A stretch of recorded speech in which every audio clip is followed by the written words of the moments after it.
আসসালামু আলাইকুম। Hi friends, সবাই কেমন আছেন? আমরা যাচ্ছি, আমি বাসার থেকে বাইর হলাম আর লিফটে চাপ দিলাম। যাব হচ্ছে টাঙ্গাইল থেকে মিষ্টি আসতেছে, বালিশ মিষ্টি যাকে বলে সে মিষ্টি আসতেছে। তো এই যে লিফটের দরজা খুলে গেল, আমি লিফটের ভিতরে ঢুকে গেলাম। ঢুকে গিয়ে এই যে চাপ দিব কই চাপ দিব, এই যে গ্রাউন্ড ফ্লোর চাপ দিলাম। তো যে কথা বলতেছিলাম, টাঙ্গাইল থেকে বালিশ মিষ্টি আসতেছে, সেই বালিশ মিষ্টি নেওয়ার জন্য লিফট থেকে নামছি। নেমে আস্তে আস্তে বাইরে যাচ্ছি, বাইরের দিকে যাই, হাঁটতে হাঁটতে এয়ারপোর্ট যাবো, এয়ারপোর্ট থেকে রিসিভ করতে হবে মিষ্টিটা। তো বালিশ মিষ্টি আসলে কোনোদিন খাইনি, তো দেখেন এয়ারপোর্টে যাওয়ার সময় দেখেন রাস্তায় কত ভিড়, মানুষ অনেক ভিড়, অনেক বৃষ্টি কাদার ভিতরে এই যে এয়ারপোর্টে চলে আসছি আমরা। হ্যাঁ, এটা নীল সাগর একটা গাড়ি।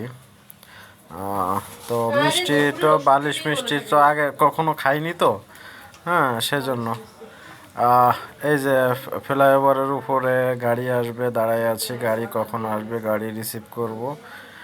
এটা বলাকা ভবন, ও পাশে হচ্ছে নতুন, এই যে পেয়েছি মিষ্টি পেয়েছি, দেখেন মিষ্টি পেয়েছি। মিষ্টির প্যাকেটটা নিলাম, নিয়ে গোপাল মিষ্টান্ন ভাণ্ডার, তাপস ঘোষ, এই যে মিষ্টিটা বাসায় নিয়ে আসলাম। এই যে মিষ্টিটা খুলতেছে দেখেন, আমার বউ মিষ্টি খোলে, দেখেন রাবারটা খুললো।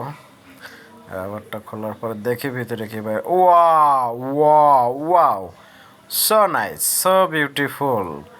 দেখেন এক একটা মিষ্টি, দেখেন একটা প্যাকেটে 3 কেজি ওজন, এই প্যাকেটটা এক একটা 1 কেজি করে।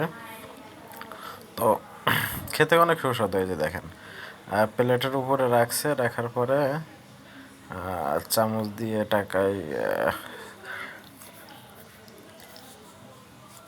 ছুরি কই, এই যে ছুরি, আর এই দুইটা রেখে দিছি, দুইটা বাড়ি পাঠাতে হবে আম্মু আর ছোটো ভাইয়ের জন্য।